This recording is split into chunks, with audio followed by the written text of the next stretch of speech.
চলো আজ তোমাদেরই বলা একটা ড্রয়িং করে দেখাই। সো হ্যালো, আমি আজকে করছি এই ইমোজিটা, তবে কালার কম্বিনেশনটা আমি আমার মতো রেখেছি। আর এই ড্রয়িংটার বিষয়ে আলাদা করে তেমন কিছুই বলবার নেই, কারণ তোমরা এটা দেখলেই বুঝতে পারবে। শুধু মাঝে মাঝে একটু শেডিংটা করতে হবে লাইট টু ডার্ক টোনে। তো চলো ততক্ষণে তোমাদের নামগুলো নিয়ে নিই। বাট তার আগে বলি, মৌমিতা গড়াই বলে একটা বোনের কমেন্ট আমার এত কিউট লেগেছে। ও মাত্র ক্লাস 5-এ পড়ে।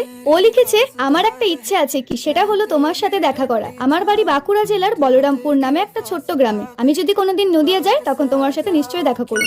তবে তুমি কিন্তু ভালো করে পড়াশোনা করো, আর নদিয়াতে আসলে বলো, অবশ্যই দেখা করব। আর যারা নাম নিতে বলেছিলে তারা হলো আত্রাই, রাবেয়া, তানিয়া, নন্দিনী, মাদিহা, দিভিয়া, তাসলিমা, অদ্রিজা, তৃষা, দিয়া ঘোষ, প্রেয়সী, অহনা, সুমি, কৌশিক ব্রহ্ম, পাপড়ি, মহুয়া, হিমানি, তাসমিন। চলো এদিকে তো আমার আঁকানো কমপ্লিট। এবার তোমরা যারা এই সেলিব্রেশন ইমোজিটা আমাকে আঁকাতে বলেছিলে তারা কিন্তু চটপট কমেন্ট করে জানাও এটা তোমাদের কেমন লাগলো। তো চলো বাই।